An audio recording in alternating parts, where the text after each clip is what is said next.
Did you know that crocheting is a fun and easy way to make useful things for around your house and many others? You can make things such as dishcloths, pot holders, jewelry, clothing, accessories. It's a very easy thing to do. Growing up, I would watch my mom and grandmother crochet, and as I got older and more interested in it, they began to teach me some basic stitches. Today I will be teaching you two of those, the chain stitch and the single stitch. Your chain stitch acts as your foundation for your work, and the chain stitch makes up the body of your work, as in the example that I will show you in a moment. While getting started can be a little overwhelming at times when thinking about the small details, you can bypass most of that being a beginner and just pick a simple yarn and whatever size hook is comfortable for you. Starting out, a medium weight yarn that has a smooth texture is easier to deal with than, say, something super fine or super fluffy. Most yarns will have a size recommendation for your hook on the label, and make sure you pick one that's appropriate for your project. A dishcloth or pot holder would probably be best with a 100% cotton thread. To begin with, you need to get the yarn on your hook. Most of the time that's done with a slip stitch, or you can just tie it directly onto your hook, which is what I used to do when I was younger. Once you have your yarn on your hook, you'll hold it in your hand however is comfortable, hook in your dominant hand. When you get into more advanced projects, your tension is very important, but just starting out, just do whatever is comfortable. Next, you're going to hook your working yarn. With your hook through your first loop, you pick up the yarn and bring it back through the loop. Congratulations, you've just completed your first chain stitch. Now you do just as many as you need for whatever project you're working on. Just repeating the process. Hook the thread, bring it back through the loop. For the sample I'm going to show you in a moment, I used 10 across. For other projects you could use more. A dishcloth, you usually use about 30. For the baby blankets I've made, I've used roughly 100. To begin working on your single stitch, which is your next row, you will need to finish your chain stitch row and then turn. After you have the number of chain stitches you need for your work, you will chain 2 more past that, and then simply turn your work and move your working yarn, which is the side attached to the ball, to the back. On the chain stitch you can see that little loops form in the bottoms with 1 bar of yarn on the bottom and 2 bars on top. To start your first row, you will go into the stitch, which is the bottom part of that loop, the opening. That is now the 3rd stitch from your needle.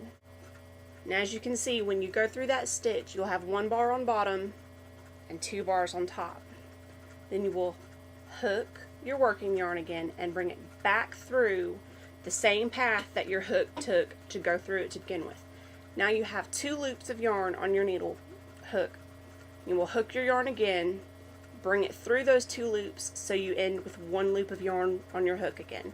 That's your first single stitch. You continue this process through every stitch in your chain stitch, and you just keep doing that across until you get to the end. This is a little face scrubber I decided to make. It's just small. The wider you do this and the taller you do this, changes everything that you're doing. Well, changes what you're making, rather. Here I've simply worked my single stitch back and forth, turning the corners, which I'm going to show you now. With your hook through your yarn that you're working with, you will go through the last stitch in the row. You'll pick up your yarn, pull it through 2 loops, pull it through again, 1 loop. Now you chain 2, 1, 2, turn your work around, go back through the last stitch in the row, which, as you can see, here's my chain, here's my first stitch. I'm going to insert my hook through that stitch, pick up my working yarn, bring it back through 2 loops, hook it, bring it through 1 loop. You go through that just like before and do that all the way across. And as you can see with this, once you've got it quite a ways away, you can see that it leaves these nice little holes. Each one of those little holes is a stitch. When working with a fluffier yarn, that's harder to tell. And after you've got it the height that you want for whatever it is you're making, you're going to end your work. You'll insert your hook through the last stitch in the row, just like normal. 2 loops, 1 loop, and you're done. If you just want to have a plain rounded corner, you would simply snip your yarn, pull it all the way through, pull on it to make it tight, and then weave your tails back through, which I'm going to show you in a moment. If you're doing a pot holder or something that you might like to hang, you've got a couple of other options. You can do a chain stitch pretty much in any number you want, from 3 or 4 for a pot holder just to have that little loop, or to however many you want to where it could fit around your wrist even. All you do is at your corner, you chain stitch as though you were going to be turning your corner, but you add however many you want instead of just 2. After you have however many chain stitches you feel like you want, turn your work again, go back through that first stitch, or even one of the chains you've just created, and do a single crochet, just like normal. Now, pull your thread through, snug it tight. You have a nice little loop you can hang things from. Now, when you're doing a rounded corner, normally that's enough just to pull your thread through and snug it to hold it.